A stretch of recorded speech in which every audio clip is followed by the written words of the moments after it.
I never thought a broken espresso machine would get me into trouble, but here I was, crouched under the counter of this cramped little cafe's repair nook, trying not to short-circuit anything, or myself. I flinched as a soft cough echoed behind me. Need a hand, or are you going to shock yourself into oblivion? I looked up. She was standing there, leaning casually against the doorway, arms crossed, hair pulled loosely back with strands escaping around her face. Mid-40s, but the way she carried herself, like she had the patience to fix anything, people included, made her feel a decade younger, somehow. I swallowed.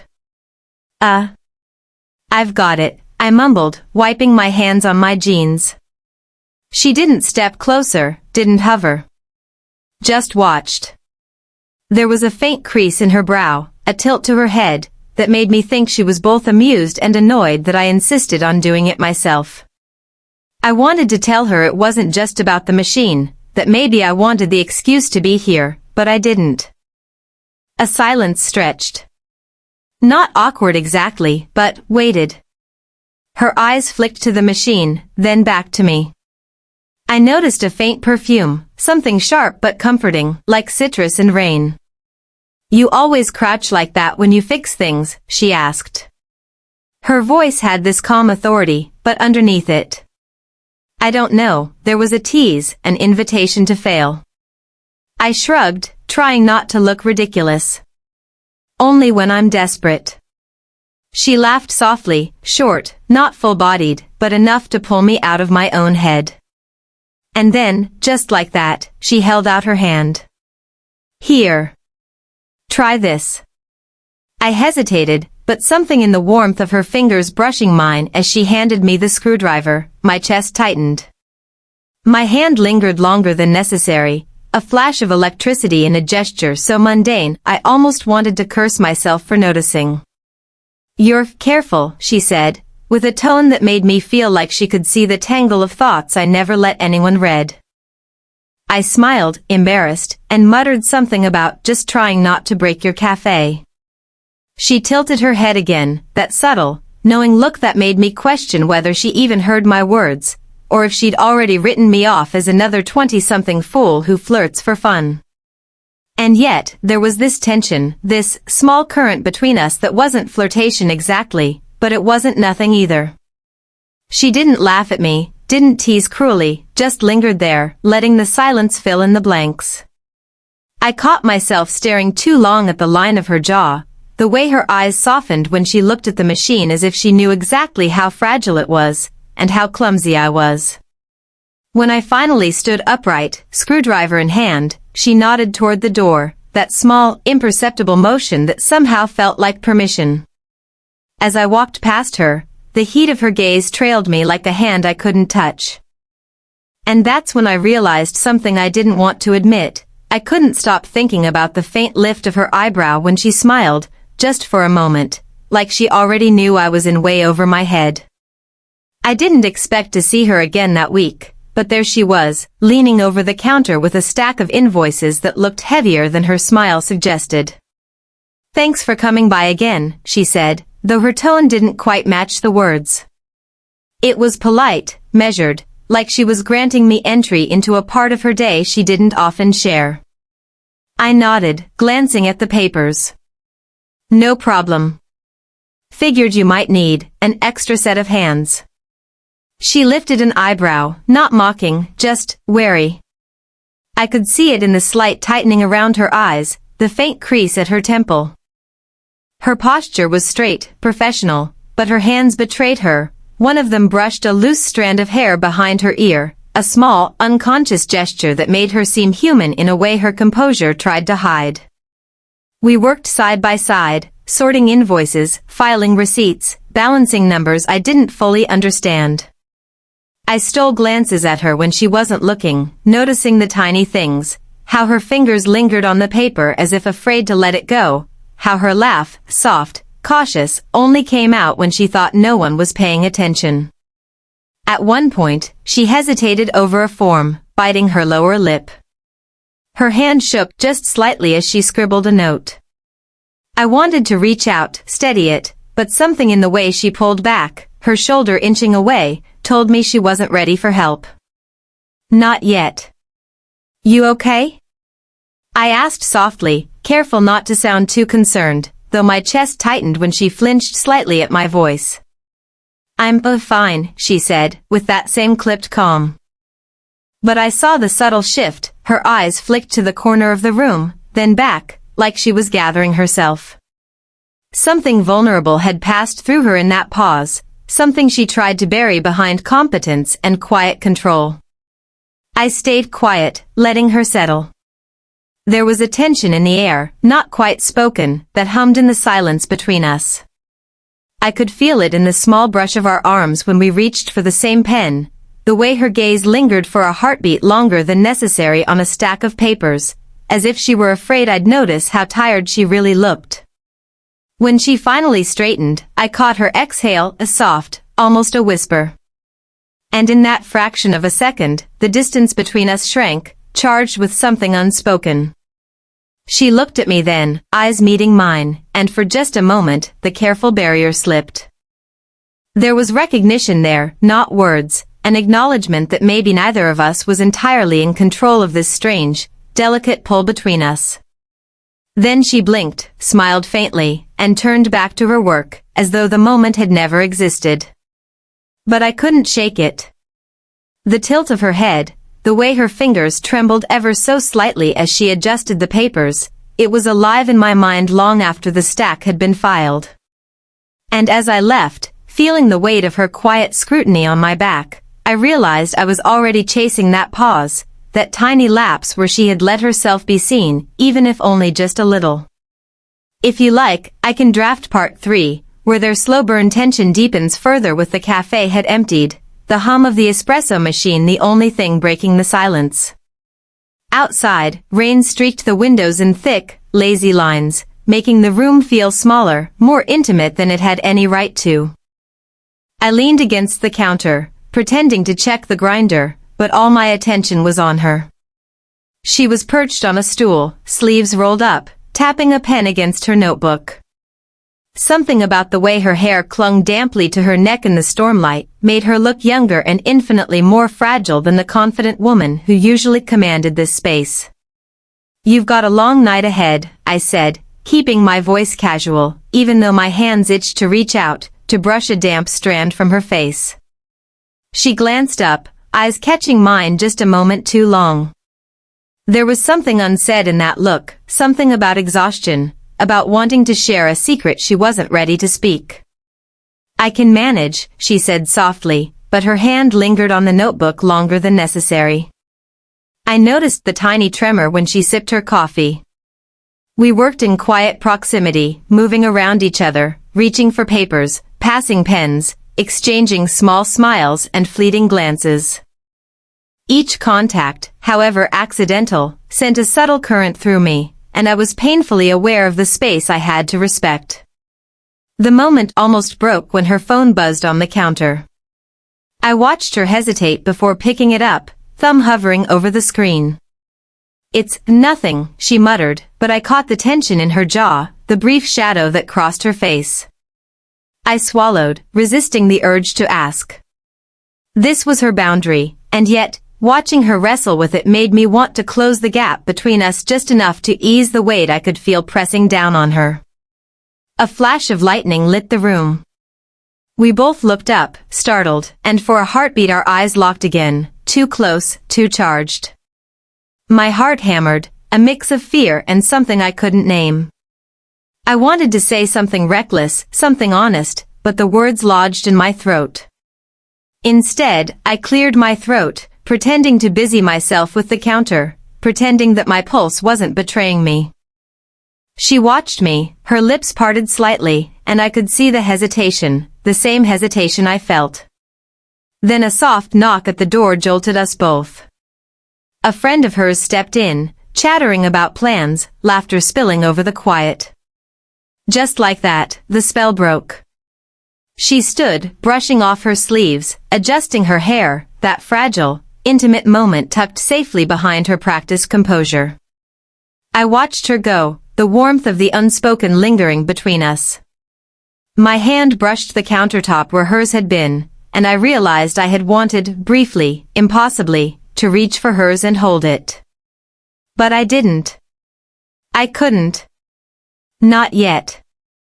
And yet, as I turned back to the scattered papers, I couldn't stop thinking about the way her gaze had lingered, the tremor in her hand, the near confession that existed only in the stormlight between us.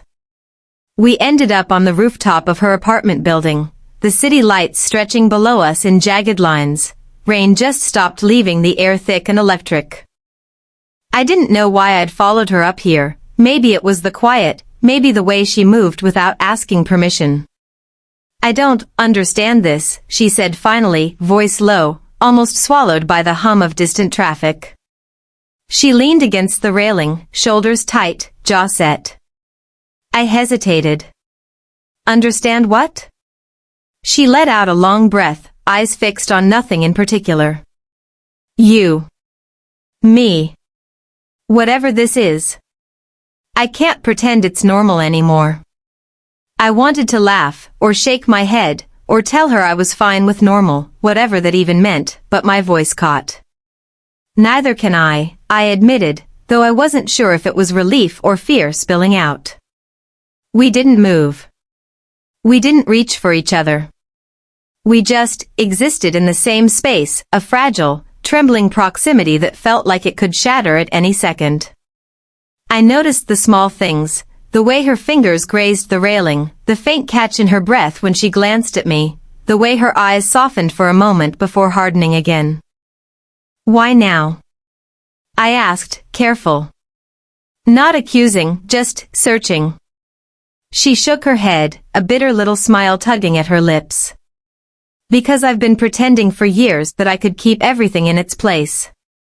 That life and feelings are neat and tidy. But sitting here with you, I can't anymore. I wanted to tell her I understood, but words failed me. So I just nodded, letting the silence stretch between us, heavy and real. Every heartbeat sounded too loud, every glance too intense. Her eyes finally met mine. There was a question in them, sharp and trembling. I saw her uncertainty, the fear of stepping over some invisible line she wasn't ready to name. And yet she lingered, waiting, daring me to fill the space with something, anything. I opened my mouth, closed it again. The truth was too dangerous, too loud for this quiet rooftop. Instead, I reached just close enough to brush her hand, careful, tentative. She didn't pull away, but neither did she move closer. She began, voice breaking just slightly. She swallowed. I don't know if I can do this right, or if we even should. That simple honesty, that raw admission, cut deeper than any kiss could. I swallowed. Then maybe, we just see what happens, I whispered, knowing full well it wasn't the right answer, but it was all I had. She stared at me, lips parted, eyes glistening. For a moment, it felt like the world had narrowed down to just the two of us, trembling on the edge of something we couldn't define. And then, almost a whisper, almost a confession, she said, I think I'm terrified of losing myself in you. I froze. Because in that one line, in that single fragile, shattering confession, everything changed. She didn't say anything at first, just held the envelope in her hands like it weighed more than it should. I watched from across the room, leaning against the doorway, pretending to be casual, though my chest tightened with anticipation. It's stupid, she muttered, voice low, almost to herself. I shouldn't even be opening this. I took a step closer, careful not to crowd her. You don't have to, I said. But she didn't look up. Her fingers trembled as she unfolded a letter, worn at the edges, handwriting looping and precise, the kind that made my stomach twist before I even knew what it said. It's from him, she admitted finally, barely above a whisper. I didn't think I'd ever see it again. I felt the room shrink. Not because I was jealous, not exactly, but because this glimpse into her past felt intimate in a way she hadn't let anyone near.